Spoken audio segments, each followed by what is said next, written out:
I wanted to tell you guys that when I was first feeling like I was the only person in the world who didn't want to fit into one of society's neat little labels, I read a book by Kate Bornstein, and it changed my life.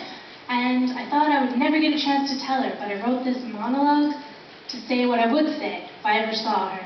And now, here she is, and she's going to hear it, and that's amazing, so thank you.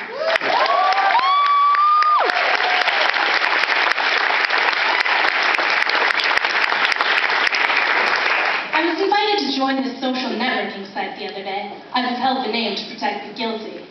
And I thought, why not? I can always use more friends, enemies, and lovers. So I created an account, and the first thing it asked me to do is create a basic profile, and that's where the trouble began. I look at the first question, top of the page, and what does it say? Are you male or female? Why is that always the first question on any form, survey, or goddamn online profile? I mean, is that the all-important, truly defining characteristic of me? I mean, it would be different if you were asking what's in my pants. That's easy. Well, most of the time. Although, I do think you might buy me dinner before asking me questions about my genitals. But that's not what you're really asking. You're asking if I'm masculine or feminine. If I'm the correct gender to match up with your sexual orientation. If I grew up playing with Barbies or trunks. If I'm a beer and football or shopping malls and gossip type of human. If I'm going to spend my life choosing out matching candlesticks and pillowcases or upgrading my power tools. You want to make hundreds, if not thousands, of snap judgments based on a gender assignment that no one ever asked me about, that's all supposedly somehow related to what's between my legs. Well, maybe I don't want to play that way.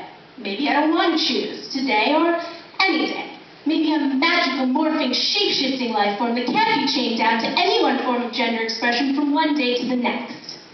But fortunately, this considerate website has another option for those who can't or won't declare gender. Undefined. I guess that'll have to do. Moving on to the next question. What is your sexual orientation? This is what it all comes down to, isn't it? The whole world is obsessed with sex. How we do it and who we do it with. Well, let's look at the options, shall we? First up, no surprise here, straight. Someone who is attracted solely to members of the opposite gender. Back to gender again. I have to wonder what the hell the opposite gender for me would look like. Even if you perceive me as fitting into your gender binary, the term still doesn't seem to fit. Am I a man who likes women? Sure, baby. I'm anything you want me to be. Am I a woman who likes men? Of course. What's not to like? But somehow, I don't think that's what they mean. Next option. Gay, someone who is attracted to members of the same gender. Is it even possible for someone to have the same gender as me? Well, I'm pretty fabulous, so if I ever met someone of the same gender, I'm sure I would be attracted. But again, I don't think that's what they meant. Am I a woman who's attracted to women?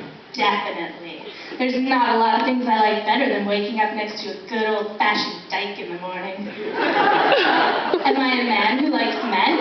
Absolutely. There's a special kind of intensity there that just makes me quiver.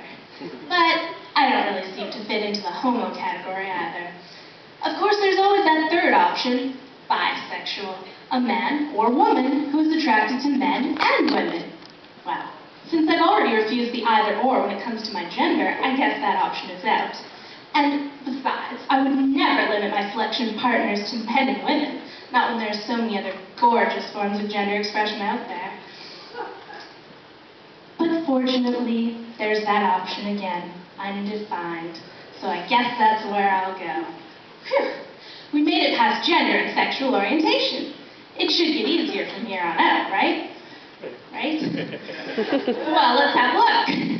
Religion. That never causes any controversy.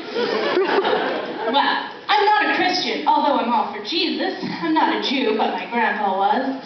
I'm not Buddhist, although I keep a statue of Buddha on my dresser. He's lucky. Besides, we both have these adorable little bellies.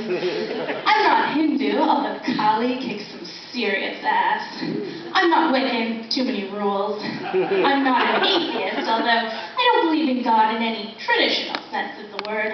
I I guess I would describe myself as an eclectic neo-pagan, meaning that by sifting through the spiritual teachings of the world, I've hashed together something that makes sense to me. But of course, that's never an option, so I'm back to Undefined. Next question. Race. Wow, I thought even the mainstreamers knew that wasn't cool. You're actually asking me to participate in public racism.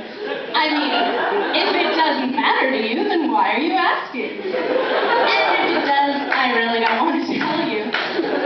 It will only use it to infer how I dress, what kind of food I eat, the music I like, how I grew up, and more. Besides, the closest I can find for a pale face like myself is white. But that doesn't tell you that I love bright colors, Arabic music, Indian food so hot it would blow your head off, or that I grew up in the ghetto, raised by a fabulously intelligent, university-educated single mom on welfare. It doesn't tell you that I'm English, Irish, Scottish, Swedish, Spanish, Italian, and German. And it certainly doesn't tell you that when I was a kid, I just wanted to be an Ojibwe like my brother. I travel, study languages from all over, eat food from around the world, and dream of a planet without borders. I'm not merely white, I'm a citizen of the Earth.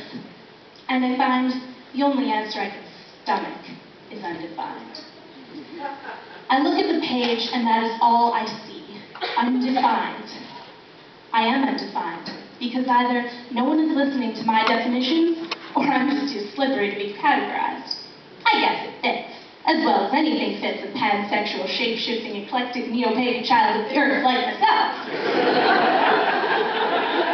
But somehow, it fails to capture the joy and the beauty of a life like mine.